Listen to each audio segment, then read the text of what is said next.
তানজিলুম মির রাব্বিল আলামিন।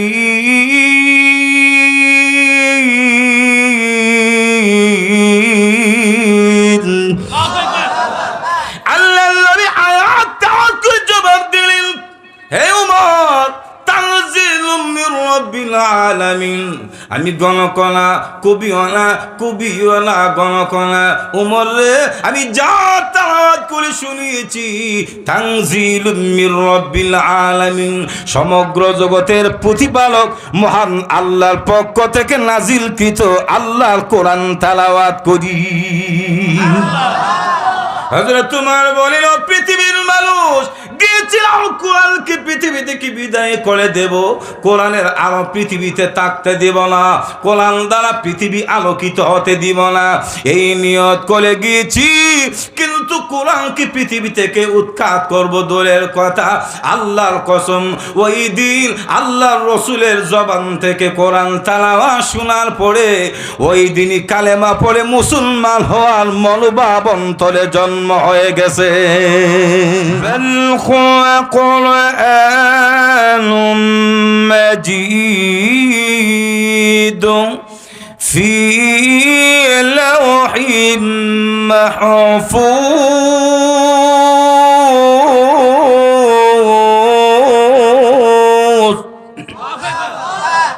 এই সম্মানিত ঐশীবাণী যাকে আল্লাহ সংরক্ষণ করেছেন ফি লাওহিম মাহফুজ, লুহে মাহফুজে, সুবহানাল্লাহ বলেন। 2 নম্বর 30 পারা কোরআন আল্লাহ রাব্বুল আলামিন একসাথে নাজিল করেছেন বাইতুল ইজ্জতে, দুনিয়ার প্রথম আকাশ, রমজান মাসে অথবা লাইলাতুল কদরে। তো লাইলাতুল কদর আর রমজান তো ঘুরে গেলে একটু, কারণ রমজান মাসেই লাইলাতুল কদর হয়, রমজানের বাইরে ভাদ্র মাসও না। মজুরি এখন ঠিক কিনা? আর হুজুরি বলেন না, এই জন্য আল্লাহ বলেন, شهر رمضان الذي أنزل فيه القرآن।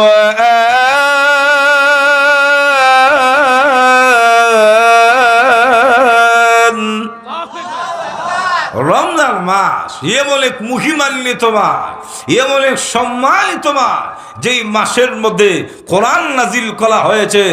যখন ঠিক না, এই রমজান মাসে দ্বিতীয় তবকায় বাইতুল ইজ্জতে আল্লাহ রাব্বুল আলামিন 3 নাম্বার পদ্ধতির 2 নম্বরে একসাথে বিসমিল্লাহ থেকে মিনাল জিন্নাতি ওয়ান নাস পর্যন্ত একবারে একসাথে নাজিল করেছেন। তাহলে কই রইল? 3 নাম্বারটা। 3 নম্বরে আল্লাহ রাব্বুল আলামিন একসাথে নাজিল করে নাই, বরং 23 বছরে 30 পারা কোরআন আল্লাহ নাজিল করেছেন। কোন জায়গায় কোথায় নাজিল করছে একটু বলবেন, অসুবিধা হইব? আরো জোরে বলেন। আল্লাহ কোরআনে বলছেন, নাযালা বিহির রূহুল আমিন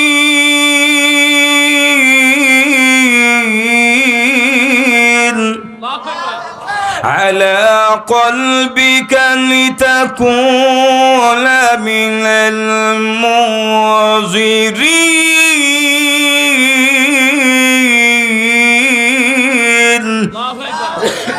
نزل به الروح الأمين। রুহুল আমিনের মাধ্যমে, রুহুল আমিন বলতে কোন রুহুল আমিন? আপনাদের এলাকার রুহুল আমিন না, মজুর এখন ঠিক কিনা? রুহুল আমিন এই জিবরিল আমিন, আশরাফুল মালাইকা হযরত জিবরাইল আলাইহিস সালামের মাধ্যমে কখনো এক আয়াত, কখনো 2 আয়াত, কখনো 1 সূরা, এমন ভাবে 30 পারা কোরআন 23 বছরে কোথায় নাজিল করলেন? আলা কলবিকা আই আলা কলবি মুহাম্মাদিন সাল্লাল্লাহু আলাইহি ওয়াসাল্লাম, বিশ্ব মানবতার মুক্তির দূত, ইমামুল মুরসালিন, খাতামুন নবিয়িন, রাহমাতুল লিল আলামিন মুহাম্মদ আরবি সাল্লাল্লাহু আলাইহি ওয়াসাল্লামের সিনা মুবারকে 23 বছরে 30 পারা কোরআন আল্লাহ নাজিল করেছেন। সুবহানাল্লাহ। আলো জুড়ে বলেন না। তাহলে কয়বার হইল? 3 বার। একসাথে 2 বার আর 23 বছরে আবার, মজুর এখন ঠিক না? এই তিনটা স্তরে আল্লাহ কোরআন নাজিল করে। আল্লাহ রাব্বুল আলামিন বলেন, এই কোরআনকে হেফাজত করার দায়িত্ব আমি আল্লাহ নিজে গ্রহণ করেছি। একটু জোরে বলেন, এটা আমার কথা না, আল্লাহ কোরআনে বলছেন, ওয়া ইন্না লাহু লাহাফিজুন।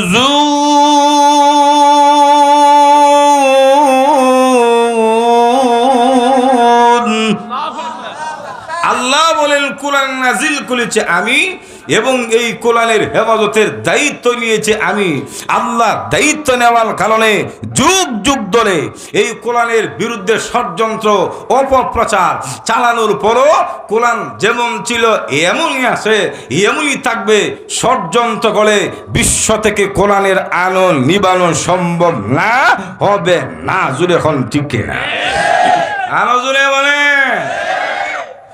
কোরআনের বিরুদ্ধে অপপ্রচার এবং ষড়যন্ত্র এটা নতুন না। নজর এখন ঠিক না? নজর ইবনে হারেস একবারে রসুলের যুগ থেকে নিয়ে, কথা বুঝছেন, আল্লাহ রসুলের যুগ থেকে নিয়ে কোরআনের বিরুদ্ধে ষড়যন্ত্র ছিল যে কোরআন এই পৃথিবীতে থাকলে সমস্যা। মজুর এখন ঠিক না? তাহলে রসুলের যুগে যেমন একদল কোরআন বরদাস্ত করতে পারত না, আজকেও বাংলাদেশের দিকে তাকাইলে দেখা যায় এক শ্রেণীর মানুষ কোরআনের অনুশাসন বাংলার জমিনে কায়েম হোক, এটা তারা বরদাস্ত করতে পারে না। কথা বলেন ঠিক কিনা? আলোচনা বলেন ঠিক কিনা? তো ষড়যন্ত্র আগেও ছিল, এখনো আছে, কিন্তু ষড়যন্ত্র করে কোরআনকে থামিয়ে দেওয়া, কোরআনের আলো নিভিয়ে দেওয়া সম্ভব হবে। হযরত উমর ইবনে খাত্তাব রাদিয়াল্লাহু তাআলা তিনিও ইসলাম গ্রহণ করার আগে এই বিশ্ব থেকে কোরআনের আলোটা নিবানোর ষড়যন্ত্রে লিপ্ত ছিল। মজুর এখন ঠিক না? উমর তো বুঝল গরম মানুষ, মজুর এখন ঠিক না? আল্লাহ রসুল কালেমার দাওয়াত দিত চুপি চারে, ইবাদত প্রকাশ্যে কাবার চত্বরে করতে পারত না।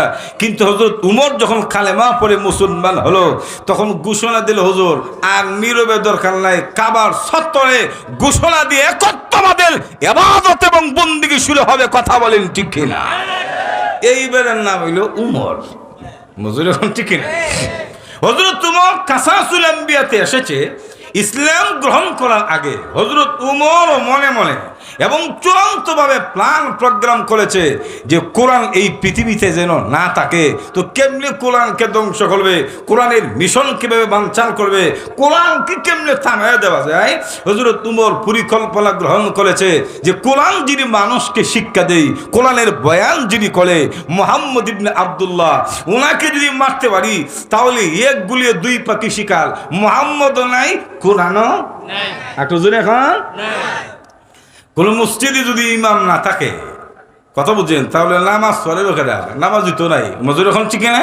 মাদ্রাসায় যদি কোনো টিচার না থাকে, ছাত্র যদি আপনারা বইরা রাখেন, পড়া শুনিব আর বলে হবে না।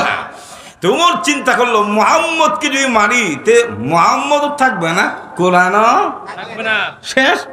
কিন্তু উমর তো জানে না কোরআনের হেফাজতের দায়িত্ব যে স্রষ্টা মুহাম্মদুর রাসূলুল্লাহর হেফাজতের দায়িত্ব সেই স্রষ্টা। মজুর এখন ঠিক না? আলো জোরে মানে, রসুলকে দুই কারণে মানা অসম্ভব।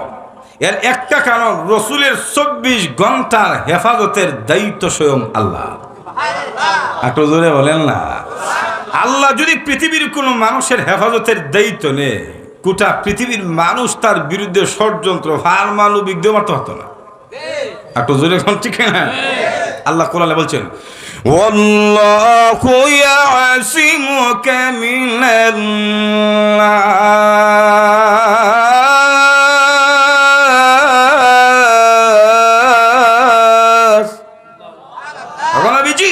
এই সমাজের দুর্বৃত্ত আর সন্ত্রাসীদের হাত থেকে আমি আল্লাহ নিজে আপনাকে হেফাজত করব। সুবহানাল্লাহ।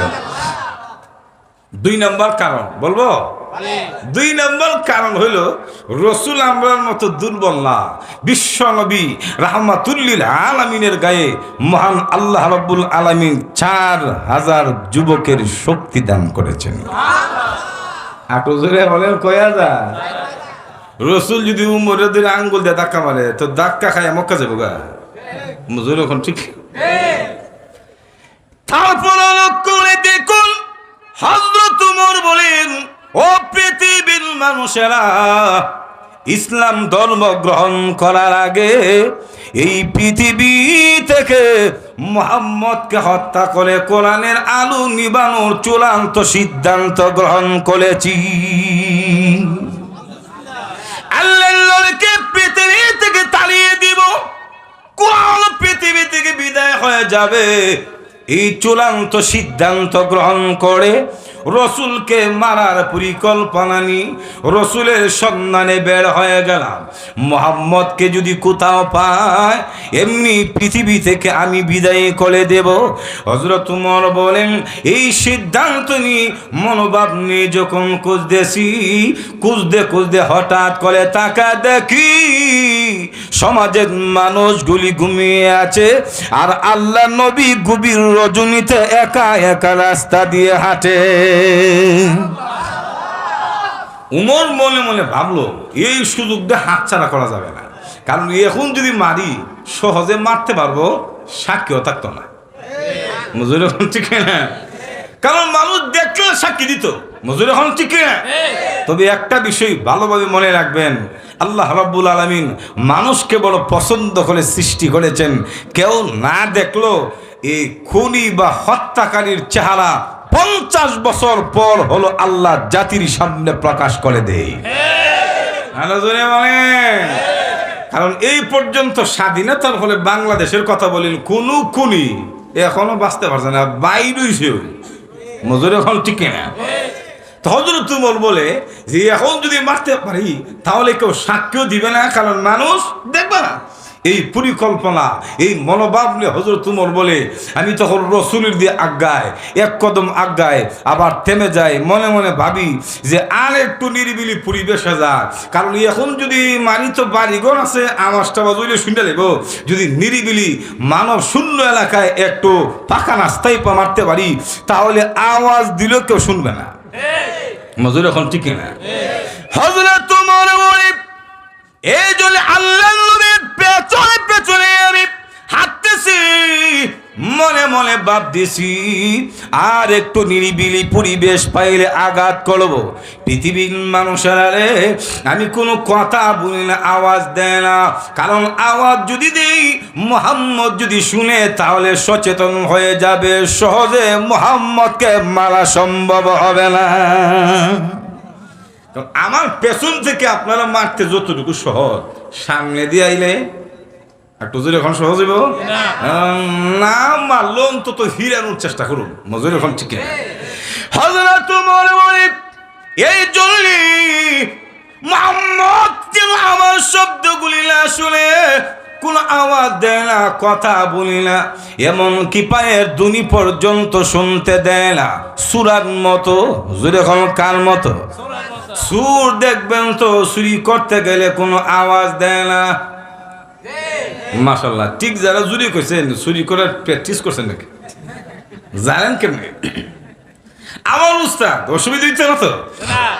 আমার উস্তাদ এক সুরারে জিজ্ঞেস করছিল, মিয়া চাচা চুরি টুরি করেননি? কনা উস্তাদ এনে না, সুরার উস্তাদ আছে। কেন? কাশি মারি। এখন কি মারে? কাশি মারো মানে চাচা বুঝছেন না হুজুর, চুরি করতে গিয়ে যদি কাশি দেই তাহলে তো আওয়াজ হয়, আর আওয়াজ বা শব্দ হইলে ঘরের মানুষ সজাগ হয়ে যা, চুরি করা যায় না। একটা হুজুর এখন ঠিক না। হযরত উমর বলেন, আমিও কোনো কথা বলিনি, কোনো আওয়াজ দেইনি, এমনকি পায়ের দুনি পর্যন্ত শুনতে দেয়নি। হাঁটতেছি, অপেক্ষায় আছি মুহাম্মদকে মেরে ফেলবো, আর একটু নিরিবিলি পরিবেশের অপেক্ষায় আছি। হযরত ওমর বলেন, দুনিয়ার মানুষেরা রে, আমি অপেক্ষা করার ভেতরে তাকে দেখি আল্লাহর পয়গম্বর নিশি রজনীতে হাঁটি হাঁটি করে কাবার চত্বরে দাঁড়াইয়া তাহাজ্জুদের নামাজ শুরু করেছে। কারণ রাত্র যত গভীর হইত, রসুলের আল্লাহর সাথে প্রেমের আলাপও তত গভীর হইত। একটু জোরে না সুবহানাল্লাহ। হযরত ওমর বলে, আমি তখন কোন কথা না বলি, আস্তে করে কাবা শরীফের দেওয়ালের পেছনে গিয়া লুকায়া গেলাম। কোনো আওয়াজ দেয় না, দেখি অপেক্ষায় আছি মুহাম্মদ কি করে। হযরত উমর বলেন, আমি কাবার দেওয়ালে পেছন থেকে কান লাগা শুনি আল্লাহর পয়গম্বর তাহাজ্জুদের ভিতরে গুনগুন সুরে কি যেন তেলাওয়াত শুরু করেছে। এখন আপনারা বলেন নামাজের ভিতরে কি এবিসিডি পড়ে? ক ক ক ক তাহলে বলেন কি পড়ে? আর জোরে বলেন না। হযরত ওমর বলেন, আমি নবীজির সুললিত কণ্ঠে তেলাওয়াত শুনি মনে মনে তখন ভাবলাম, সমাজের মানুষেরা যে বলা বলি করে মুহাম্মদ একজন কবি, তাহলে বোঝা যায় আসলেই মানুষের কথা সত্য, মুহাম্মদ কবি। তবে মুহাম্মদ যদি কবি হয় বড় মাপের কবি হবে। কেন? আমি ওমরের জীবনে কত কবির কবিতা শুনেছি, কিন্তু মুহাম্মদের মতো এত সাহিত্যিকপূর্ণ ফাসাহাত বালাগাতের সাথে অলংকার সম্পৃক্ত এত উচ্চ মাপের কবিতা আমার জিন্দেগিতে কোনোদিন শুনিনি। কারণ রাসূল তো কবি না, কোরআন তেলাওয়াত করে। নজরে এখন ঠিক কিনা? আর কোরআন তো হলো পৃথিবীতে যত সাহিত্যিকতার কিতাব আছে সবগুলির ঊর্ধ্বে জুলে এখন ঠিক কিনা? আর নজরে বলেন ঠিক কিনা?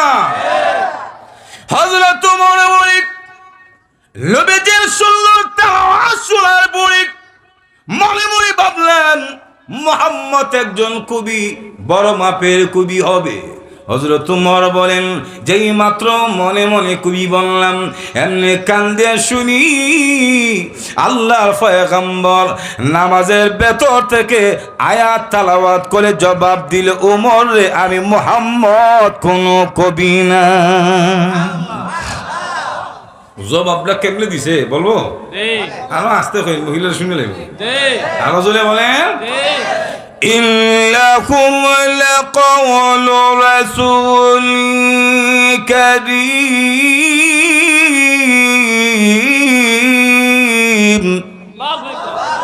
ওয়া মা হুয়া বিকাউলি শাঈর قليلا ما تؤمنون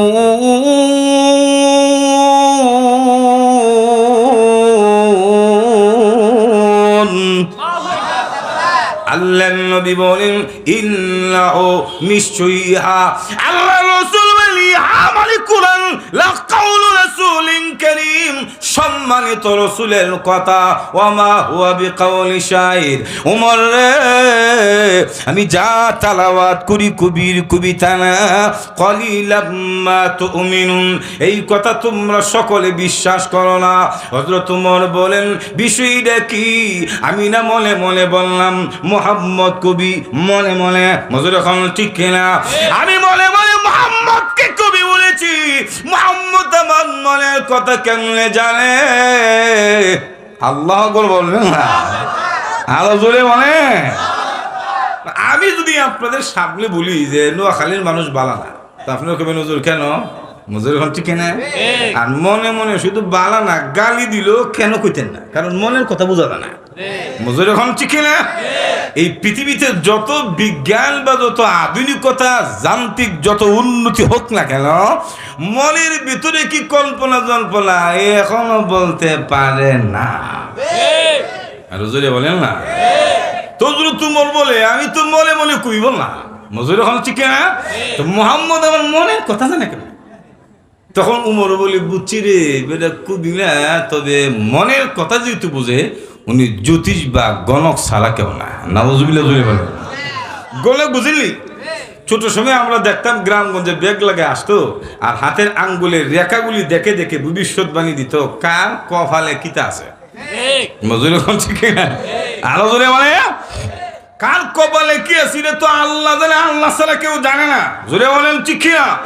কিন্তু আরবের মধ্যে প্রচলনটা খুব বেশি ছিল, কি চলে গণকের কাছে যাইতো, কথা বুঝছেন? তো উমর বলে, যেহেতু আমার মনের কথা বুঝে এইবারে কবি না, তবে গণক ছাড়া। রসুলকে যখন গণক বলে আবার ধারণা করছে, আল্লাহর হাবিব তখন আবার জবাব দে। কেমনে জবাব দে বলবো?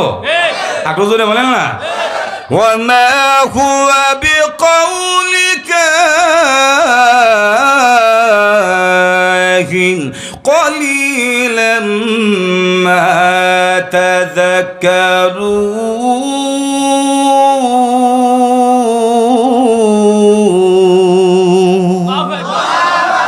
আল্লাহর নবী আবার দাওয়াত করে জবাব দিলেন।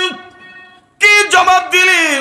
ওমা হুয়া বিকাউলি কাহিন, ওমর রে, আমি যা তেলাওয়াত করি ইহা গণকের কোনো কথা না। সুবহানাল্লাহ জোরে বলেন। আল্লাহর নবী বলেন ওমা হুয়া বিকাউলি কাহিন কলিলাম মা তাযাক্কারুন, এই কথা তোমরা সকলে অনুধাবন করতে পারো না, অল্প সংখ্যক মানুষ মাত্র অনুধাবন করতে পেরেছে। হযরত আবু বকর সিদ্দিকের মতো কিছু সহজ সরল মানুষ ইমানদাররাই বিশ্বাস করেছে। আর মক্কার মুশরিকরা আল্লাহর কোরআন যে কালামুল্লাহ মানতে রাজি না। এখন ঠিক না? আল্লাহর নবী আয়াত তাওয়াত করে যখন জ্বালিয়ে দিলেন ওমা হুয়া বিকাউলি কাহিন, ইহা কবির কবিতা না এবং গণকের কোনো কথা না। আল্লাহর নবীর আয়াত তালাওয়াত শোনার পরে উমর বলেন বিষয়টা কি? আমি না প্রথমে বললাম মুহাম্মদ কবি, তিনি জবাব দিলেন কবি না। আবার মনে মনে বললাম মুহাম্মদ হলো জাদুবিদ্যা পারদর্শী গণক বা সন্ন্যাসী, তাহলে আবার তিনি জবাব দিলেন গণক না। উমর বলে বিষয়টা কি? আমি মনে মনে যা ধারণা করি মুহাম্মদ সব বুঝে ফেলে। একটু জোরে বলেন না। হযরত ওমর বলেন 3 নাম্বার প্রশ্ন মনে মনে, তিনি কবিও না গণকও না, তিনি কবিও না, তাহলে তিনি কে গো? কি তালাওয়াত করেন? সুবহানাল্লাহ। গণক বললাম বলে বলে জবাব দিল গণক না। আবার বললাম যে কুবিও না, গণক না, কুবিও না, গণক না, উনি কি পড়ে? সুবহানাল্লাহ বলবেন না। আল্লাহ রসুল তখন জবাব দে, বলবো তানজিলুম মির রাব্বিল আলামিন।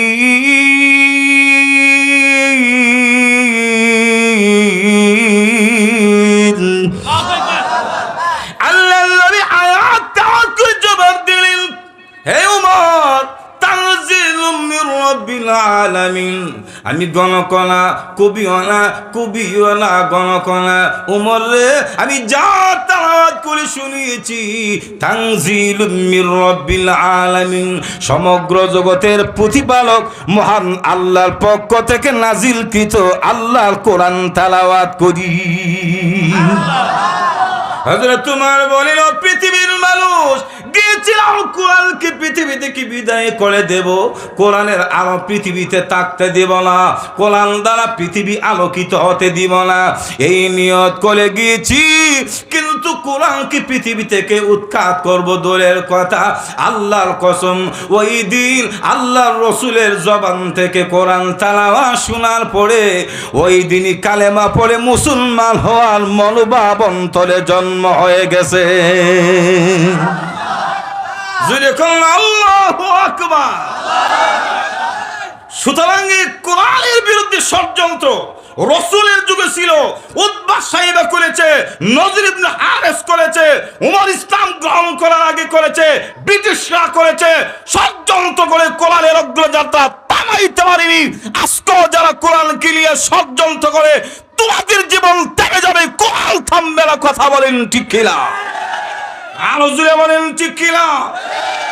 বাংলাদেশের অবস্থাটা বর্তমান এমন এক পর্যায়ে গেছে, বলতে বড় লজ্জা লাগে। স্বাধীনতার পর থেকে বিগত দিনে কয়েকটি দিনের ভিতরে যা হচ্ছে একটা কলঙ্ক অধ্যায় নর্থ বিশ্ববিদ্যালয়ে রচনা হয়েছে। কথা বলেন ঠিক কিনা?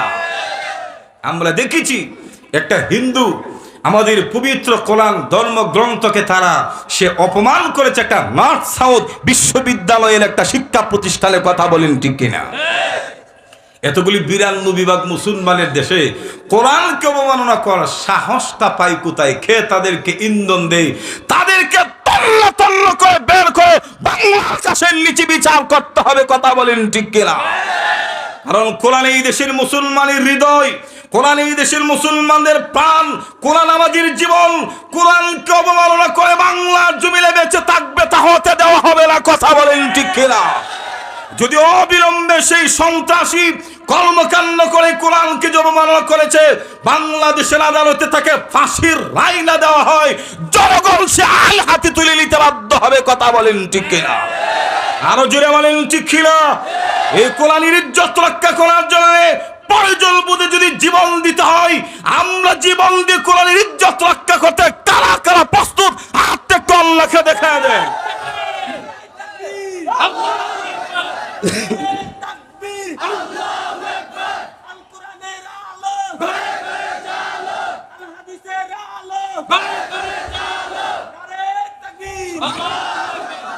এই দেশের কোন একটা সাধারণ মুসলমানকে দেখি না ভিন্ন ধর্মীয় কোন গ্রন্থ নিয়ে কোন ধরনের অপমান করেছে। কথা বলেন ঠিক কিনা?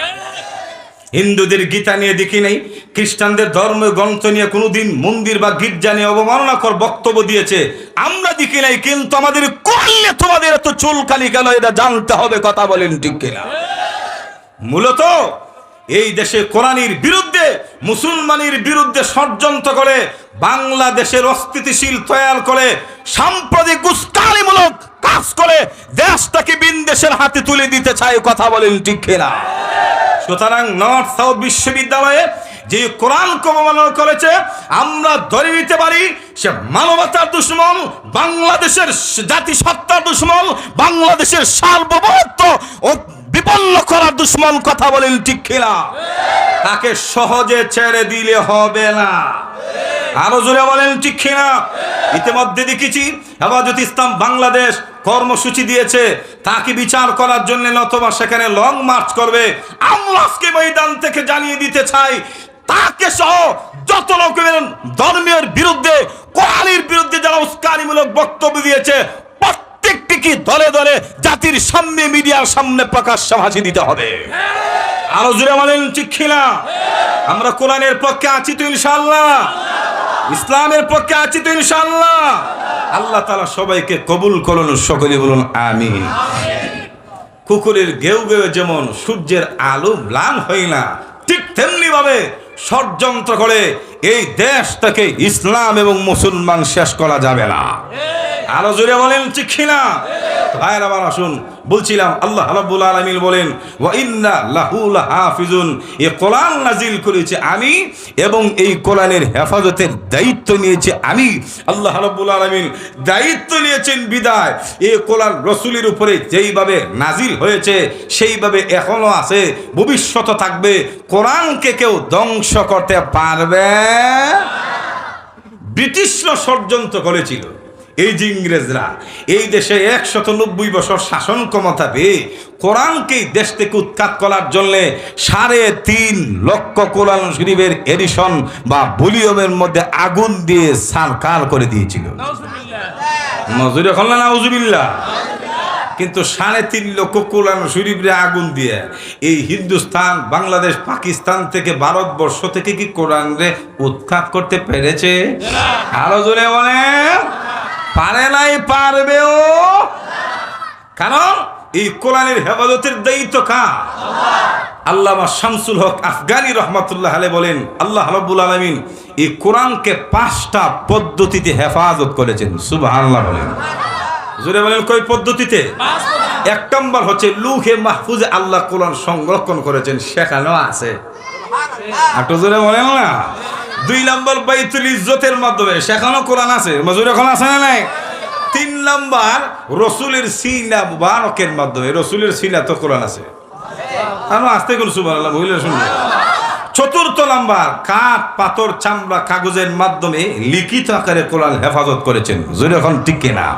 5 নম্বর পদ্ধতি হলো এই দেশের কোটি কোটি মুসলমানের হৃদয়ে আল্লাহ রাব্বুল আলামিন কোরআন সেভ করে হাফেজে কোরআনের মাধ্যমে কোরআন আল্লাহ হেফাজত করেছেন।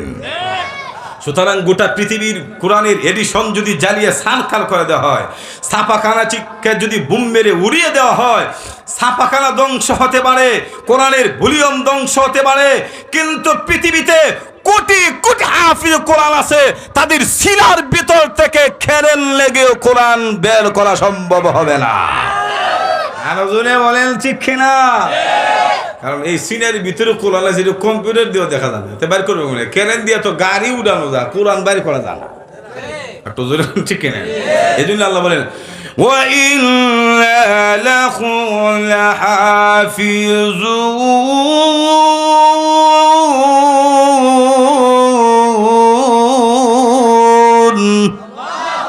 আল্লাহ রাব্বুল আলামিন বলেন এই কোরআন নাজিল করেছে আমি, এই কোরআনের হেফাজতের দায়িত্ব নিয়েছে আমি। যখন ঠিক কিনা? এইভাবে যে আল্লাহ রাব্বুল আলামিন কোরআন নাজিল করলেন, কোরআন হেফাজতের দায়িত্ব নিয়ে আমাদের কাছে যে আল্লাহ কোরআন দিলেন, আমরা মুসলমান হিসাবে কোরআনের উপরে কোনো দায়িত্ব আছে না নাই? আরো জোরে বলেন কি দায়িত্ব? শুধু নতুন নতুন কোরআন শরীফ কিনা সানচের উপরে রেখে দিবেন, সুকেসের ভিতরে রেখে দিবেন, সিন্ধুকের ভিতরে রেখে দিবেন, দায়িত্ব আদায় হয়ে যাবে। একটু জোরে এখন তাহলে চলে আসুন কেমনে দায়িত্ব আদায় হবে। আল্লামা তাকি উসমানী গোটা পৃথিবীতে ইসলামী অর্থনীতিবিদ যাকে বলা হয় শ্রেষ্ঠ আলেমী দ্বীন, ফকিহুল উম্মাহ, জাস্টিস আল্লামা তাকি উসমানী বলেন, মুসলমানেরা রে, কোরআনের হক বা দায়িত্ব যদি আদায় করতে হয়, প্রত্যেকটা মুসলমানকে কোরআনের উপরে তিনভাবে আমল করতে হবে। যেরকম কইভাবে বলবো, অসুবিধা হইতেছে। এক নম্বর পদ্ধতি হলো প্রত্যেককে মুসলমানকে সহি শুদ্ধভাবে আল্লাহর কোরআন মাজিদকে তেলাওয়াত শিখতে হবে। নারী বলেন, পুরুষ বলেন, ছেলে বলেন, মেয়ে বলেন, প্রতিটি মুসলমান সর্বপ্রথম কোরআন শুদ্ধ করে জানতে হবে। ঠিক কিনা? কিন্তু দুঃখের বিষয় হলো সেখানে আজকে কোরআনের প্রতি আমাদের তেমন আগ্রহ নাই, কোরআন শিক্ষা করার প্রতি আমাদের তেমন বেশি আগ্রহ নাই। আগ্রহ চলে গেছে দুনিয়ার শিক্ষার ক্ষেত্রে। একটু জোরে এখন না? ছোট সময় দেখেছি ঘুম থেকে ওঠার পরে আমাদের আব্বা আম্মা, আমাদের চাচা চাচি, সমাজের মানুষদেরকে দেখেছি ঘুম থেকে উঠার পরে ছোট ছোট বাচ্চাদেরকে উজু করাইয়া সুন্দর জামাটা পরাইয়া কোরআন শিক্ষা দেওয়ার জন্য মসজিদের মক্তবে পাঠিয়েছে। কিন্তু এখন মক্তবে না, কেজিতে। মজুর এখন ঠিক কিনা? কিন্টার গার্টেনে কেজি বনকুলি মজুর এখন ঠিক না? তাহলে বোঝা গেল আমাদের কোরআনের প্রতি যে একটা আগ্রহ ছিল আগে, এত আগ্রহ, এত মহাব্বত আর আগের মতো নাই। মজুর এখন ঠিক না? ঠিক না? আরো জোরে বলেন ঠিক কিনা? বারবার করে দেখুন, এই জন্য প্রথম নম্বর দায়িত্ব হলো কোরআন শিখতে হবে। শুধু শিক্ষা করলে হবে না, বিশুদ্ধভাবে শিক্ষা করতে হবে। প্রশ্ন করতে পারেন, ও মাহাদি সাহেব, হুজুর কোরআন শরীফ বিশুদ্ধ করে কেন কোরআন শিখবো? এমনি শিখলে কি হবে না? না, আল্লাহর রাসূল বলেন, রুব্বা তালিম লিল কোরআন ওয়াল কোরআনু ইয়ালআনু। উম্মতেরা রে, এমন অনেক কোরআন তেলাওয়াতকারী আছে, কোরআন শরীফ যদি তারা তেলাওয়াত করে উল্টা কোরআন বদদোয়া মারে। তাহলে প্রশ্ন হলো, কোরআন পড়লে তো সওয়াব হবে, বদদোয়া কেন? মজুর এখন ঠিক কিনা? আল্লাহর কোরআন তেলাওয়াত করলে তো সওয়াব হবে, বদদোয়া কেন? কিসের কারণে বদদোয়া হবে? এর কারণ হলো কোরআন শরীফকে তেলাওয়াত করার, অক্ষরগুলি সঠিকভাবে উচ্চারণ করার মাখরাজ এবং সিফাত আছে। মজুর এখন ঠিক কিনা? আল্লাহর রাসূল বলেন, কোরআন শরীফ বদদোয়া দিবে কেন? সহজ ভাষায় আপনার নামটা ধরেন আব্দুল্লাহ, আব্দুল্লাহ যদি কেউ শুদ্ধ করে নাম না ডেকে ব্যঙ্গ করে আপনার নামটা ডাকে, আপনার মনে যেমন কষ্ট হয়, আল্লাহর কোরআন অশুদ্ধ করে তেলাওয়াত করলে কোরআনেরও কষ্ট হয়। মজুর এখন ঠিক না? আপনার নাম হইলে আব্দুল্লাহ, একবার যদি কালামিয়া আপনি দেখলে যদি মানুষ ওই কাল্লা, আপনি বেটারে কিন্তু সুমা দিবে। আরো জোরে মানে আমার তো বলে যতটুক দেখবেন ততটুক দৌড়াইবেন। মজুর এখন ঠিক না? তাহলে আপনার নাম কালমিয়া, কাল্লা বললে যেমন আপনার মনে কষ্ট হয়, আল্লাহর কালামকে অশুদ্ধ করে যদি কেউ তেলাওয়াত করে, মহান আল্লাহর মনে কষ্ট হয়। মজুর এখন ঠিক না? তাহলে প্রথম নাম্বার দেই তো কোরআন শরীফ শুদ্ধ করে তেলাওয়াত শিখতে হবে। কোথা থেকে শিখবেন? শিক্ষা করার মার্কাজ কোথায়? দুইটা জায়গা থেকে শিখতে পারেন। সুবাহি মক্তব, 2 নাম্বার হলো মাদ্রাসা, বিশেষ করে কওমি মাদ্রাসা। মজুর এখন ঠিক কিনা? আরো জোরে বলেন। কারণ আল্লাহর কোরআন বিশুদ্ধভাবে যদি কেউ শিক্ষা দেয়, এশিয়াতি কওমের কোনো বিকল্প নাই। এর প্রমাণ একবার দুবার নয়, কয়েকবার। আজকে কয়েকদিন আগে আনাস সহ বিশ্ব সম্প্রদায়ের দরবারে কোরআন প্রতিযোগিতায় 1 নাম্বার হয়ে প্রমাণ করেছি আমরা কোরআনের উপর বেশি শুদ্ধ করে জানি। নাজমুস সাকিব সহ, সলে আহমদ তাকরিম সহ, মাহফুজুর রহমান সহ, আলাস সহ বিশ্ব দরবারে আমরা প্রমাণ করেছি কোরআন বিশুদ্ধতার উপরে আমরাই দখল করে নিয়েছি। কথা বলেন ঠিক কিনা? তাহলে প্রথম নম্বর দেই তো কোরআন শুদ্ধ করা মাদ্রাসা থেকে শিখবেন। এটা কলেজ ভার্সিটি গেলে হইতো না, প্রাইমারিতে গেলে, হাই স্কুলে গেলে, নর্থ সাউথ বিশ্ববিদ্যালয়, জগন্নাথ বিশ্ববিদ্যালয়, ঢাকা বিশ্ববিদ্যালয়, চট্টগ্রাম বিশ্ববিদ্যালয়ে গেলে কোরআন শিক্ষা হইতো না। মজুর এখন ঠিক না ঠিক না? সেখানে কোরআন শিক্ষক দূরের কথা, ধর্মীয় শিক্ষকই নিয়োগ দিতে রাজি না, গানের শিক্ষক নিয়োগ দেয়। মজুর এখন ঠিক না? আরো জোরে বলেন। বর্তমান ইন্টারিম সরকার, অন্তর্বর্তীকালীন সরকার, যেটা বিগত দিনের কোন সরকারই দুঃসাহস দেখায় নাই, তিনি এবং দুঃসাহস দেখিয়েছে এই দেশের 92 ভাগ মুসলমান এবং অভিভাবকদের চাহিদার বিরুদ্ধে গিয়ে তিনি হাজারের মতো গায়ক বা গান শিক্ষা দেওয়ার জন্য টিচার নিয়োগ দিয়ে এই দেশের মুসলমানের অন্তরের মধ্যে আঘাত দিয়েছে। কথা বলেন ঠিক কিনা? আরো জোরে বলেন ঠিক কিনা? আমরা এই দেশের মানুষ, আমাদের রক্ত ঘাম জড়া অর্থ দিয়ে দেশ পরিচালিত হয়। আমরা চাই না নর্তকী হোক, গায়ক হোক আমাদের সন্তানেরা। আমরা চাই আমাদের সন্তানেরা আল্লাহর কোরআন নিয়ে পৃথিবীতে বেঁচে থাকবে। কথা বলেন ঠিক কিনা? আরো জোরে বলেন ঠিক কিনা? এজন্য ধর্মীয় শিক্ষক নিয়োগ দেন, গানের শিক্ষক বিয়োগ দেন। আরো জোরে বলেন ঠিক কিনা? বারবার লম্বা করবো না। প্রথম নম্বর দিই তো কোরআন শরীফ কি শুদ্ধ করে শিখতে হবে। জোরে বলেন ঠিক কিনা? 2 নাম্বার দায়িত্ব হলো বেশি বেশি করে কোরআন তেলাওয়াত করতে হবে। আজকে আমাদের বাস্তবতা হলো এমন, কোরআন শরীফ পড়ার আমাদের সময় নাই, পত্রিকা পড়ার সময় আছে, ফেসবুক দেখার সময় আছে, মেসেঞ্জারে সেটিং করার সময় আছে। এখন রাতের রাত গলতে সময় চলে যায় সেটিং এর মধ্যে, হোয়াটসঅ্যাপে মেসেঞ্জারে সেটিং এর মাধ্যমে কথা বলতে বলতে পত্রিকায় দেখে অনেক সময় নষ্ট হয়, মিডিয়ার পুকাদের সামনে বসে বসে সময় নষ্ট হয়, কিন্তু কোরআন তেলাওয়াতের সময় হয় না। মজুর এখন ঠিক কিনা? কি জবাব দিবি কিয়ামতের ময়দানে? কি জবাব দিবা? আসো সময়গুলিকে সেভ করো, আল্লাহর কোরআন বেশি বেশি করে তেলাওয়াত করো।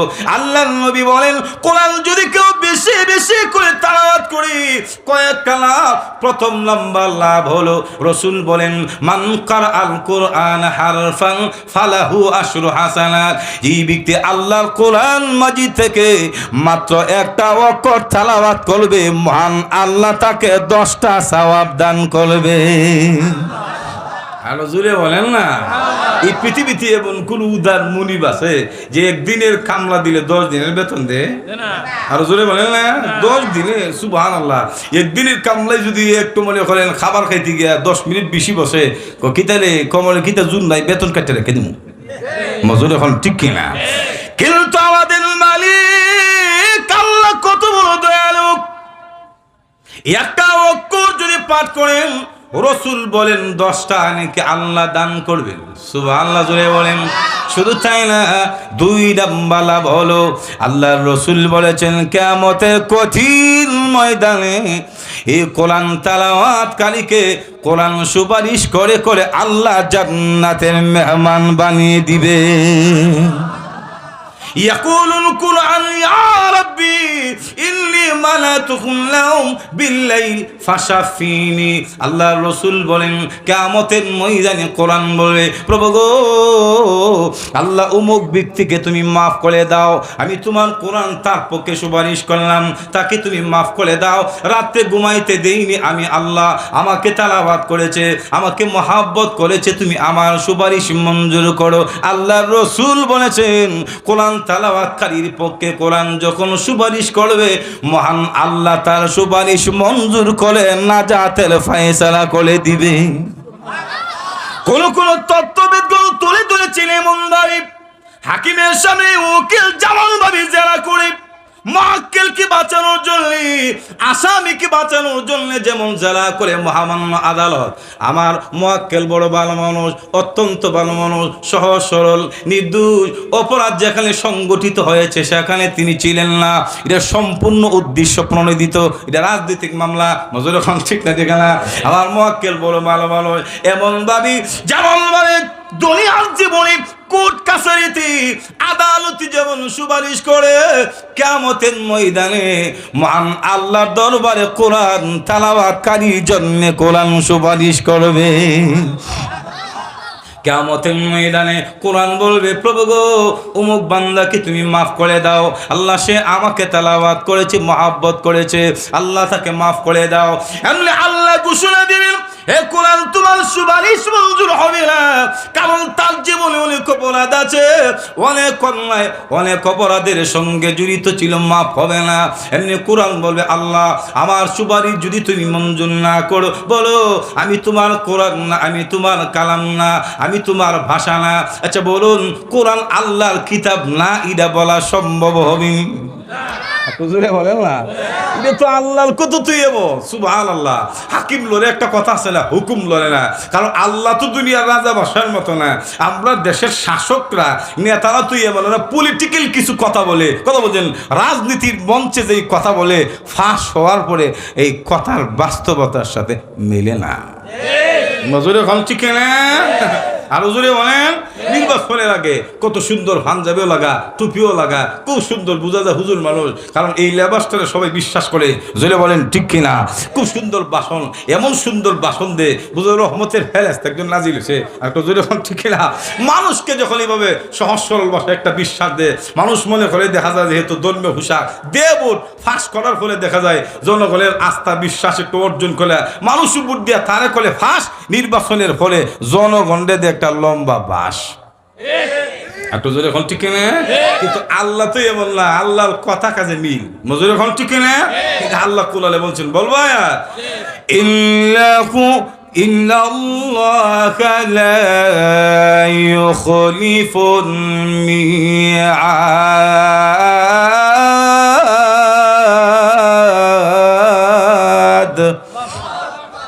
নিশ্চয়ই আল্লাহ রাব্বুল আলামিন প্রতিশ্রুতির ব্যতিক্রম করে না।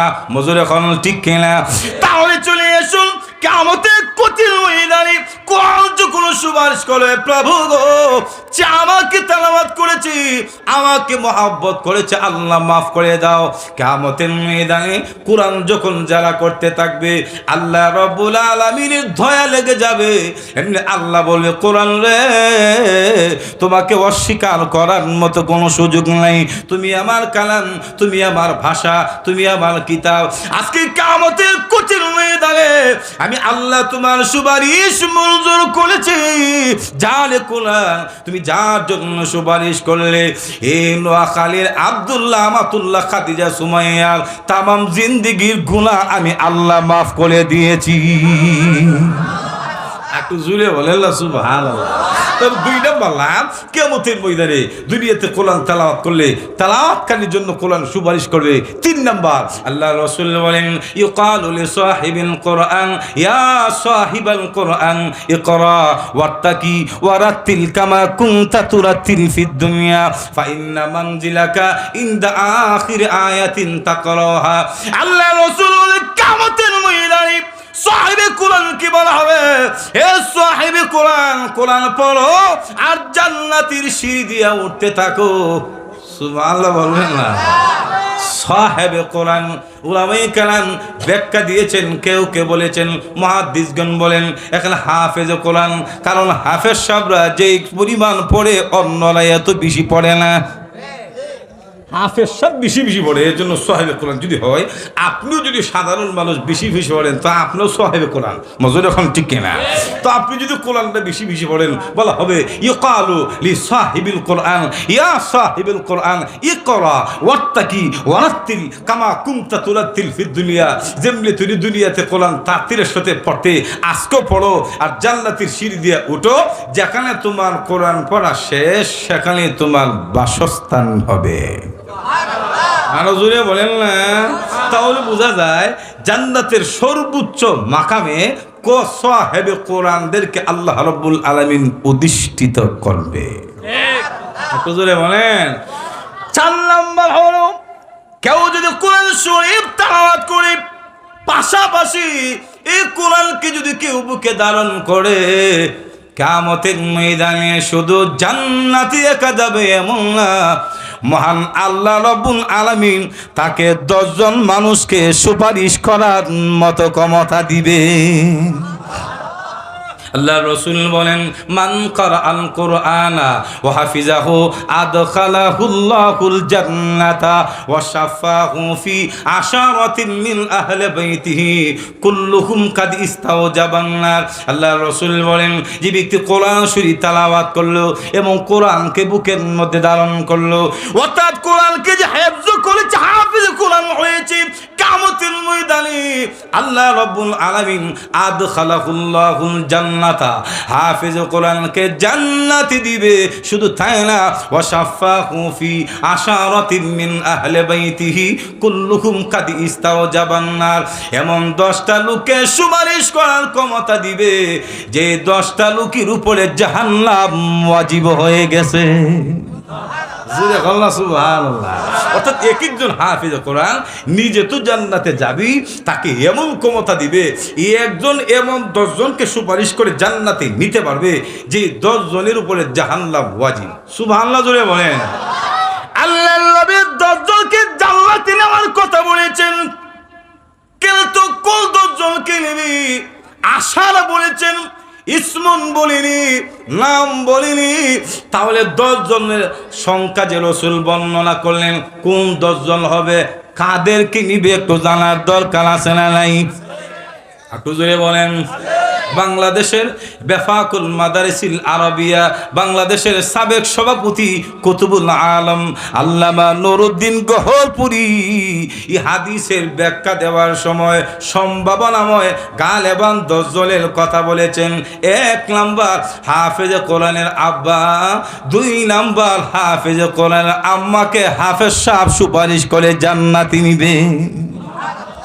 1 নম্বর হলো হাফিজ কোরআনের আব্বা, 2 নাম্বার আম্মা, 3 নাম্বার দাদা, 4 নাম্বার দাদু, 5 নাম্বার নানা, 6 নাম্বার নানো, 7 নাম্বার শ্বশুর, 8 নাম্বার শাশুড়ি, 9 নাম্বার রুজিং বেডা, 10 নাম্বার রুজিং বিধি। মানে জাগির মাস্টার আর জাগির মাস্টার নেই, যার বলে খানা খাইলো। কারণ যিনি খাবার খাওয়ায় কোরআন শরীফ হেফজ করার প্রতি সহযোগিতা করেছে, তার অবদান ভোলা যাবে না। বলেন। তাহলে সম্ভাবনাময় এ 10 জনকে হাফিজ কোরআন জান্নাতে নেবে। হাফিজ কোরআনের 10 জন আলেম কোরআন যদি কেউ হয়ে যায়, আল্লাহর রাসূল বলেন, 1 জন 2 জন নয়, অসংখ্য অগণিত মানুষগুলিকে আলেমে কোরআন সুপারিশ করে জান্নাতে নিয়ে যাবে। জোরে আল্লাহু আকবার। আল্লাহর নবী বলেন, কিয়ামতের কঠিন ময়দানে উলামায়ে কেরামকে বলবে, আলেমে কোরআনকে বলবে, ইয়া সাহিবাল কোরআন। আল্লাহ রাসূল বলেছেন, ইয়া মাশারাল উলামা ইন্নী লাম আদা ফিকুম ইলমি লিউআযিবাকুম ইযহাবু ফাকাদ গাফারতু লাকুম ওয়ালা উবালি। আলেমদেরকে বলা হবে, এ উলামায়ে কেরাম, এ উলামায়ে কেরাম, ইন্নী লাম আদা ফিকুম ইলমি লিউআযিবাকুম, আমি আল্লাহ তোমাদেরকে শাস্তি দেওয়ার জন্য তোমাদের সিনার ভিতরে ইলমে ওহির জ্ঞান দেইনি, আলেম বানাইনি, হাফেজ কোরআন বানাইনি, মুহাদ্দিস বানাইনি তোমাদেরকে শাস্তি দেওয়ার জন্য না। ইযহাবু ফাকাদ গাফারাতু লাকুম, আজকে কিয়ামতের ময়দানে আমি আল্লাহ সবার সামনে ঘোষণা দিলাম, ইযহাবু যাও, আমি আল্লাহ তোমাদেরকে ক্ষমা করে দিয়েছি। এই সমাজে এই ময়দানে আমি আল্লাহ আর কারো পরোয়া করি না। সুবহানাল্লাহ জুড়ে বলেন না। ভালোবাসো তাই আনাস ইবনে মালিক থেকে বর্ণিত, আপনার সন্তানকে যদি আলেম বানান, হাফিজ কোরআন বানান, কিয়ামতের ময়দানে অবস্থাটা কেমন হবে? হযরত আনাস ইবনে মালিক বলেন, আল্লাহর রাসূল বলেছেন, কিয়ামতের দিন জিবরিল আলাইহিস সালাম ঘোষণা দিবে তিনবার, হে উলামায়ে কেরাম সকলে তোমরা ময়দানে হাসরে একত্রিত হয়ে যাও। নোয়াখালীর আলেম, ব্রাহ্মণবাড়ির আলেম, সিলেটের আলেম, গোটা পৃথিবীতে যারা তোমরা ইলমে দ্বীন শিখেছিলে, আলেম উলামারা যারা ছিলে, সকলে তোমরা একত্রিত হয়ে যাও। আল্লাহর রাসূল বলেন, জিবরাইল তিনবার যখন ঘোষণা দিবে, সমস্ত উলামায়ে কেরাম কিয়ামতের ময়দানে একত্রিত হবে। এমনি আল্লাহ রাব্বুল আলামিন বলবেন, উলামায়ে কেরাম রে যাও, আমি আল্লাহ তোমাদেরকে মাফ করে দিয়েছি, জান্নাতের দিকে যাও। উলামায়ে কেরাম জান্নাতের ঘোষণা শোনার পরে জান্নাতের দিকে যখন ঝুঁকে যাবে, এমনি আল্লাহ বলবেন, না থামো, এখনো জান্নাতে যাওয়ার সময় হয়নি। সুবহানাল্লাহ বলবেন না। তখন উলামায়ে কেরাম, আল্লাহ তুমি তো বললা জান্নাতে যাওয়ার জন্য, এখন আবার না করো কেন? মজুর এখন ঠিক কিনা বললা, তুমি দূর দিলাম, এখন আবার না করো কেন? কারণ উলামায়ে কেরাম তো জান্নাতের সুসংবাদ শুনলে আলেমে কোরআনরা দূর মারবে, কারণ খুশির সংবাদ শুনলে আমরা না আপনারও দূর মারবেন। মজুর এখন ঠিক কিনা? আল্লাহর নবী বলেন, সব উলামায়ে কেরাম জান্নাতের দিকে ঝুঁকে যাবে, কারণ জান্নাতের সংবাদ। এমনি আল্লাহ বলে, তামো এখনো সময় হয়নি। আলেমরা বলবে, প্রভু গো তুমি না ঘোষণা দিয়েছ, এখন আবার কেন বাধা দিলে? আল্লাহর নবী বলেন, এমনি আল্লাহ রাব্বুল আলামিন বললেন, এ উলামায়ে কেরাম জান্নাতে শুধু তোমরা একা যাবে, বিষয়টা এমন না। সুবহানাল্লাহ বলবেন না, আলো জুড়ে বলেন। আল্লাহ কাদেরকে নিয়ে জান্নাতে যাব? আল্লাহ রাসূল বলেছেন, আল্লাহ তখন শোনো, এই ময়দানে হাসরে তোমাদের স্বজনদেরকে দেখলে চিনবি কি? তোমাদের বন্ধু বান্ধব আত্মস্বজন যারা ছিল, আজকে দেখলে তোমরা চিনবে কিনা? ওলামায়ে কেরাম বলবে, প্রভু গো কেন চিনব না? অবশ্যই চিনব, কারণ চিনার জন্য শুধু চেহারা লাগে না, কণ্ঠ শুনলেই চিনা যা। আরো জোরে বলেন ঠিক কিনা? আওয়াজ বয়সটা শুনলেই চিনা যা। বলি রে বল কেমলে ওয়াজ থেকে যখন আপনি বাসায় যাবেন, গিয়ে দেখবেন অনেকের বউ ঘুমাই রয়েছে, মজুর এখন ঠিক কিনা সবার বলতে ওয়াজ শুনতেছে এমন না, ঘুমাই রয়েছে না, তো আপনি যদি বাহির থেকে ডাক দেন, এ আব্দুল্লাহর মা, এ আব্দুর রহমানের মা, দরজা খোলো। এখন আব্দুর রহমানের মা কি তার টর্চলাইট দিয়ে টিপ দিয়ে দিককে দরজা খোলে? আর বলে খেলা লাগছে রে সুন্না কিতা? না না, সুন্না ডাকাত এখানে তস্তার দিয়া জানালা খুললে দেখার দরকার নাই। কেন? কারণ আপনার স্ত্রীর কাছে আপনার কণ্ঠটা বড় পরিচিত। মজুর এখন ঠিক না? আওয়াজটা শুনলি বোঝা যায় যে ওইলে আমরা করে তাই নেছে। মজুর এখন ঠিক না? যেখানে কণ্ঠ শুনলে চেনা যাই, চা দেখার দরকার নাই। মজুর এখন ঠিক না? উলামায়ে কেরাম, প্রভু গো কেন চিনব না? অবশ্যই চিনব, চিনার জন্য তো আর কোনো অসুবিধা হবে না। এমনি আল্লাহ বলবে, যাও যদি তোমরা চিনতে পারো, ওই যে দুনিয়ার জীবনে তোমাদের যতগুলি স্বজন ছিল, আত্মীয় স্বজন, আব্বা আম্মা, দাদা দাদু, ফ্রেন্ড সার্কেল, বন্ধু বান্ধব যারা ছিল, তোমাদের কাছের মানুষ যারা ছিল, তাদেরকে তোমরা নিয়ে আসো। উলামায়ে কেরাম তখন দৌড়ে যাবে, গোটা হাসরের ময়দানে বিক্ষিপ্তভাবে ছড়িয়ে ছড়িয়ে দৌড়াইতে থাকবে। ময়দান হাসরে খুঁজে খুঁজে স্বজনদেরকে বের করে আল্লাহর কাছে হাজির করে, বলে, প্রভু এই যে আমার স্বজনদেরকে নিয়ে এসেছি, আল্লাহ আমার আত্মীয়দেরকে নিয়ে এসেছি। আল্লাহর রাসূল বলেন, এমনি আল্লাহ রাব্বুল আলামিন বলবে, হে উলামায়ে কেরাম, ওই যে দুনিয়ার জীবনে তোমরা কষ্ট করেছো, আমার দ্বীনকে উজ্জীবিত করার জন্য, প্রতিষ্ঠিত করার জন্য সংগ্রাম করেছো, মেহনত করেছো, আমি আল্লাহ রাব্বুল আলামিন তোমাদের সম্মান এবং মর্যাদার দিকে তাকাইয়া তোমাদের সকল স্বজনদেরকে জান্নাতে নিয়ে যাওয়ার অনুমতি দিলাম। আরো জোরে বলেন না সুবহানাল্লাহ। তাহলে ভাইয়ের আবার লক্ষ্য করে দেখেন, বলছিলাম যে কোরআন শরীফ যদি আপনি পড়েন লাভ 4 নম্বরে 5ম নম্বরটা হলো আপনি যদি কোরআন শরীফ শিখেন আবার হেফজ করেন, বুকের মধ্যে ধারণ করেন, আলেমে কোরআন বলেন, শুধু নিজে যাবেন এমন না, 10 জন না আলেমে কোরআন হলে অসংখ্য গণিত মানুষকে এই কোরআনের বরকতে জান্নাতে নিয়ে যাওয়ার ক্ষমতা দেওয়া হবে। জোরে বলেন সুবহানাল্লাহ। আরো জোরে বলেন সুবহানাল্লাহ। তাহলে কোরআনের সাথে আমাদের সম্পর্ক স্থাপন করার দরকার আছে না নাই? আরো জোরে বলেন। তাহলে বেশি বেশি করে কোরআন শরীফ পাঠ করতে রাজি আছেন তো ইনশাআল্লাহ? আরো জোরে বলেন। ভাইয়ার আমার আজকে আমরা উদাসীন হয়ে গেছি, উম্মাদের মতো, পাগলের মতো। কেউ বাড়ির পাগল, কেউ টাকার পাগল, কেউ পদ পদবীর পাগল। মজুর এখন ঠিক না, দুনিয়ার বিষয় নিয়ে ব্যস্ত হয়ে গেছি, পাগল হয়ে গেছি। কোরআন শরীফ কোরআন মতো সময় আমাদের হাতে নাই, কোরআনটা একটু বুকে নিয়ে সুমু দেওয়ার মতো সময় নাই। মজুর এখন ঠিক না, কোরআন ঘরের ভিতরে আছে, সানচেডে আছে, মসজিদের সানচেডে আছে, কিন্তু কোরআনটা হাতি নিয়ে অন্তত দৈনিক 3 পৃষ্ঠা 5 পৃষ্ঠা পড়বেন এমন মানুষের সংখ্যা খুবই বিরল। কথা বলেন ঠিক কিনা? আরো জোরে বলেন ঠিক কিনা? ভাইয়ের আমার, যারা পড়তে পারেন শুদ্ধভাবে পড়ে নেবেন, যারা পড়তে পারেন না শুদ্ধ করার চেষ্টা করবেন, আর বেশি বেশি তাজিম করবেন, কোরআনকে একটু তেলাওয়াত করবেন।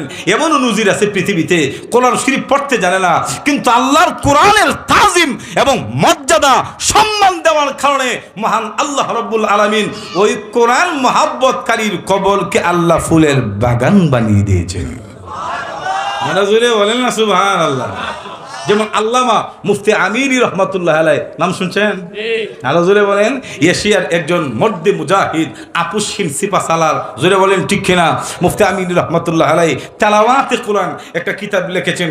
ওই কিতাবের মধ্যে ছোট্ট একটা ঘটনা এনেছেন। বলবেন অসুবিধা হবে? আরো জোরে বলেন অসুবিধা হবে না তো? আজকে তো এই পৃথিবীতে আমাদের বাংলাদেশে কিছু হাইওয়ান কোরআনকে অসম্মান করে। কথা বলেন ঠিক কিনা? সম্মান দেই না, কিন্তু তাদের বেশি করে জানা উচিত কোরআনকে অসম্মান নয়, সম্মান করো, মর্যাদা দাও। এই মর্যাদা দেওয়ার বদলতে তোমাকেও আল্লাহ মাফ করতে পারে। কথা বলেন ঠিক কিনা? মুফতি আমির রহমাতুল্লাহ লেখেন যে হিন্দুস্তানে একজন ব্যক্তি ছিল মুর্শিদ তমিজউদ্দিন রহমাতুল্লাহ আলাইহি, একজন পীর সাহেব মানুষ, হক্কানি পীর। আমাদের দেশে তো বন্ধ পীরের অভাব নাই। আরো জোরে বলেন আছে না নাই? মাজারের সাজদা দেয়, মুড়িদের সাজদা নেই পায়ের মধ্যে, মুড়িদের বউয়ের সাথে বেপরদায় চলাফেরা, বিভিন্ন এই সমস্ত কর্মকাণ্ডের সাথে যারা জড়িত, এরা ইসলাম এবং মুসলমানের শত্রু, তারা পেল্লাই শয়তান। কথা বলেন ঠিক কিনা? এদের দরবারে যাওয়া যাবে না। কথা বলেন ঠিক কিনা? তো মুফতি আমির রহমাতুল্লাহ লেখেন যে উনার কাছে একজন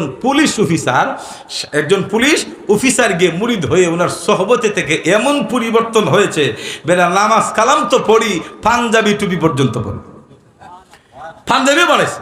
একদিন তিনি উনার এক অফিসে জরুরি একটা কাজে যাবে, মাথায় টুপি, গায়ে পাঞ্জাবি, কথা বলছেন, কুর্তা পরে যখন বাইসাইকেল এত আগে তো, আগের যে 100-150 বছর আগে তো এত উন্নত ছিল না, তিনি তখন বাইসাইকেল দিয়ে পায়ে হ্যান্ডেল দিয়ে অফিসে যেতেছে। যাওয়ার পথে হিন্দুস্তানের একটি জায়গায় যেখানে মানুষের ঘরবাড়ি কম, একটু দূরে দূরে ঘরবাড়ি ফাঁকা ফাঁকা, সেখানে একটা বিরান ভূমি বা মাঠের মধ্যে কিছু মুসল্লি একটা জানাজা নিয়ে বসে আছে।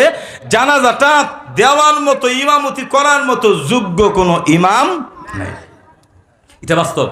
আমার আব্বার কাছ থেকে শুনেছি, চাচার কাছ থেকে শুনেছি, আজ থেকে 50 বছর আগে। আপনারা যারা মুরব্বী, আপনারা বলতে পারবেন এত ঘন ঘন মাদ্রাসা মসজিদ এত আলেম ছিল না।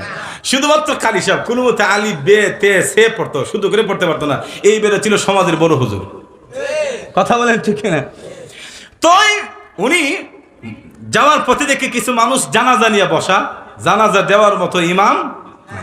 তো লোকগুলি ওনার গায়ে পাঞ্জাবি, মাথায় টুপি দেখে ভাবছে কোনো একজন খালি সাহেব হবে। কথা বলছেন? তো সালাম কালাম দিয়ে সামনে গিয়ে বললো যে হুজুর, আমাদের এই লাশটা দাফন করার মতো, জানাজা দেওয়ার মতো কোনো ইমাম নাই, একটু মেহরবানি করে আপনি যদি জানাজাটা পড়াই দিতেন তাহলে আমরা বড় উপকৃত হইতাম। উনি চিন্তা করলো যে পীরের আমার শাইখের সহবতে থেকে যেহেতু কিছু দোয়া কালাম শিখেছি, সুতরাং এখানে জানাজাটা পড়াইলে সময় আছে, আমিও সওয়াব পাইলাম, তারও এই মুসিবত থেকে মোটামুটি বেঁচে গেলে, এদের দায়িত্ব আদায় হইল। তিনি ইমামতি করলেন। করে লাশ কিভাবে রাখতে হয়, মুসল্লিরা বলে হুজুর আপনি যেহেতু হুজুর মানুষ একটু লাশটা কবরে রাখেন। উনি তখন কবরের ভিতরে নাইবা সুন্দরভাবে বিসমিল্লাহ আলা মিল্লাতে রাসূলিল্লাহ, রসুলের মিল্লত তরিকা অনুযায়ী জানাজা দাফন সব কমপ্লিট করে যখন অফিসে গেল, যে জরুরি কাগজটা বা যে সার্টিফিকেট বা যেটা অফিসিয়াল কাগজ প্রয়োজন, পকেটে হাত দিয়া দেখে ওনার জরুরি কাগজটা। এখন তো মাথা গরম না, ফায়ার তলা পর্যন্ত গরম হওয়ার কথা। কথা বলে ঠিক কিনে যে আমার কাগজ গেল কোথায়, চাকরি এখন 12টা বাজে। উনি তখন মনে মনে চিন্তা করলো, হয়তো আমি যেই পথে এসেছি এই পথে কোনো এক জায়গায় হয়তো আমার কাগজটা পাওয়া যেতে পারে। আবার পুনরায় যেই পথ দিয়ে তিনি অফিসে গিয়েছিলেন, বাইসাইকেল দিয়ে মেরে আবার পুনরায় পেছনের দিকে আসলেন, কিন্তু না, কোথাও তো কাগজ। তখন মনে মনে ভাবলো, যেই মুসল্লিদের জানাজা আমি পড়িয়েছিলাম, এই মুসল্লিদের কোনো একজনের কাছে যোগাযোগ বা সাক্ষাৎ করলে হয়তো তাদের মধ্যে কেউ যদি পেয়ে থাকে আমার কাগজটা আমি পেয়ে যাব। এজন্য তিনি হাঁটতে হাঁটতে মহল্লায় গেলেন, গিয়ে দেখেন ঠিকই কিছু মানুষ সালাম দিয়ে বলল, ভাই একটু আগে আপনারা কি ছিলেন যে এখানে একটা জানাজা হয়েছিল? যে হুজুর আমরা ছিলাম। আপনি তো জানাজার ইমামতি করলেন? আমরা ছিলাম। তখন বলল যে ভাই আমার তো একটা জরুরি কাগজ ছিল, আমি অফিস থেকে এখন পুনরায় এখানে এসেছি, আসার পথে কোথাও কাগজটা পাই নাই, আপনারা যদি কেউ কাগজটা পেয়ে থাকেন একটু মেহরবানি করে যদি দিতেন তাহলে আমার অনেক উপকার হতো, আমার চাকরিটা বহাল থাকতো, নতুবা তো আমার চাকরি নিয়ে টান দিবে। তখন মুসল্লিরা বলতেছে, হুজুর আপনি আমাদের উপকার করেছেন, কিন্তু আপনার কাগজ তো আমরা কেউ দেব কোথার থেকে? এটা তো বানানো যাবে না, নাকি জাল বানানো যাবে? নকল তো হবে না। তখন উনি বলতেছে যে আমার মনে হয় ওই যে আমি কবরের ভিতরে নামছি, নামার সময় যে সুন্দর তরিকা লাশটা রেখেছি, ওই তো কবর থেকে উঠার সময় আমার পকেট থেকে কাগজটা লাশের সাথে কবরের ভিতরে রয়ে গেছে। চিন্তা করছেন বিষয়টা? এখন আমার ধারণা, আমার প্রবল ধারণা হয় সেখানে আমার কাগজটা আছে। যদি আপনারা আমাকে একটু সহযোগিতা করতেন, যেহেতু নতুন কবর দিলাম, একটু বাসটা সরাইয়া আমার যদি কাগজটা আনতে পারেন। মুসল্লিরা বলে, হুজুর আপনি আমাদেরকে উপকার করছেন, আর এখন আপনি বিপদে পড়ে থাকবেন, এটা তো হইতে। ঠিক আছে, আমরা চলবো। দা কুন্তা কুদাল নিয়া ঠিকই কবরের দিকে রওনা হইল। সুবহানাল্লাহ বলবেন না? তো কবরের পাশে গিয়া যখন কবর থেকে বাঁশটা সরাইল, এমনি তাকায় দেখে পুরা কবর থেকে মেশকের মতো সুঘ্রাণ বের হইতেছে। বাঁশ সরাইয়া দেখে পুরা কবর আল্লাহ তাআলা ফুলের বাগান বানিয়ে দিয়েছে। আরো জোরে বলেন না সুবহানাল্লাহ। এমন ঘটনা কিছু আজগবি আশ্চর্যজনক ঘটনা আল্লাহ তাআলা পৃথিবীতে ঘটান। যেমন আমাদের সিলেট বিভাগ একজন মুশাহিদ আহমদ বায়ামপুরি আছে, একবারে খানাই ঘাটের, কয়েকবার এখন থেকে 3বার পর্যন্ত ওনার কবর থেকে সুঘ্রাণ বের হয়েছে। সুবহানাল্লাহ। আরো জোরে বলেন সুবহানাল্লাহ। তো এই অবস্থা দেখলো যে পুরাটা কবরকে আল্লাহ তাআলা ফুলের বাগান বানিয়েছে, এবং সবগুলি ফুলের মধ্যে একটা বড় ফুল, ওই ফুলের মধ্যে কে যেন ওনার কাগজটা রেখে দিয়েছে।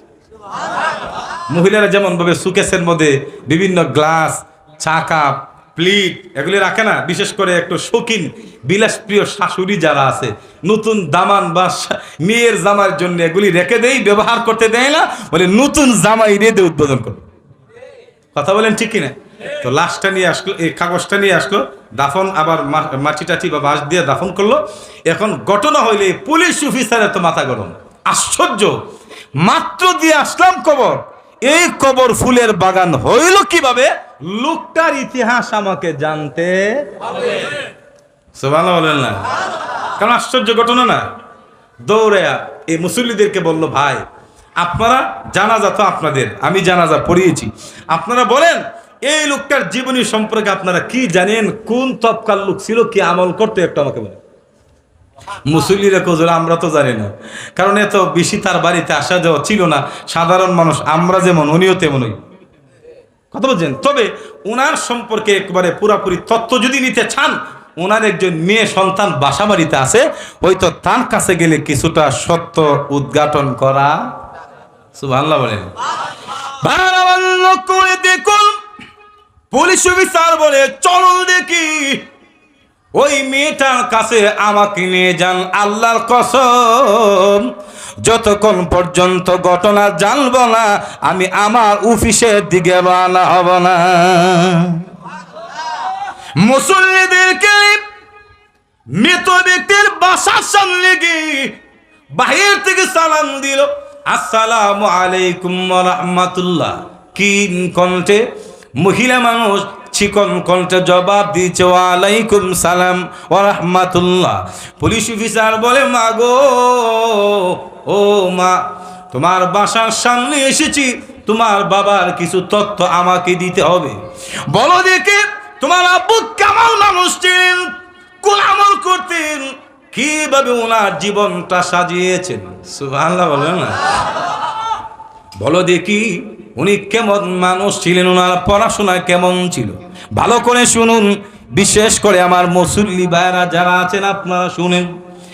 মেয়েটা তো বলবে, হুজুর আমার আব্বা তেমন বড় আলেম ছিলেন না, হাফিজ কোরআন ছিলেন না, আলেমে কোরআন বা মুফতি মুহাদ্দিস ছিলেন না, কারি সাহেব ছিলেন না। আমার আব্বু কোরআন মাজিদ তেলাওয়াত করার মতো যোগ্যতা রাখতেন না, সাধারণ একজন মানুষ। বেশি তেমন আমল করতো আমি দেখিনি, কিন্তু একটা বিষয় লক্ষ্য করে দেখেছি, আমার আব্বা পৃথিবীতে যতদিন ছিল আমাদের বাসার সানচেরের উপরে একটা বই আছে, ওই বইটা প্রতিদিন আমার আব্বু বুকের মধ্যে নিতেন আর চুমু খাইতেন। আর জোরে খলনা সুবহানাল্লাহ। আল্লাহর কসম কে বলে পড়তে পারতেন না আমার আব্বু, কোরআন পড়তে পারতেন না, আমল তেমন ছিল না, আলেম ছিল না, বক্তা ছিলেন না, তাফসীর কারকও ছিলেন না, মুহাদ্দিসও ছিলেন না, সাধারণ মানুষ। কিন্তু প্রতিদিন বইটা নামিয়ে মাথার মধ্যে রাখতেন, কপালে লাগাইতেন, গালে লাগাইতেন, চুমু খাইতেন, আর চোখের পানি ছেড়ে ছেড়ে আমার আব্বু কাঁদতেন, মন বড়ে তিনি কাঁদতেন, গভীর আকুতির সাথে তিনি হাত তুলে দোয়া করতেন। আর কোরআন ওই বইটা খুলে বইয়ের লেখাগুলির উপরে আঙ্গুল টেনে টেনে বলতেন, ইহেন সাচ কাহেন, ইহেন সাচ কাহেন, অর্থাৎ বইয়ের ভিতরে যা লেখা আছে সব সত্য এবং বইয়ের মালিক অবশ্যই সত্য। এমনি পুলিশ সুবেদার বলে, মা বউ দেখে বইটা দেওয়া যাবে কি, কোথায় আছে বইটি? তোমার আব্বুর ভয় আমার হাতে দিতে পারবে কি? মেয়েটা বলে, কেন দিতে পারবো না, আমার আব্বু পৃথিবী থেকে চলে গেছেন, বই তো আর নেই নাই। মজুর এখন ঠিক কিনা? মানুষ বললে কিতাব বইটুই নেই সাথে, আর জুড়ে বলেন টাকা বসে কিচ্ছুই নেই না। জুড়ে বলেন ঠিক কিনা?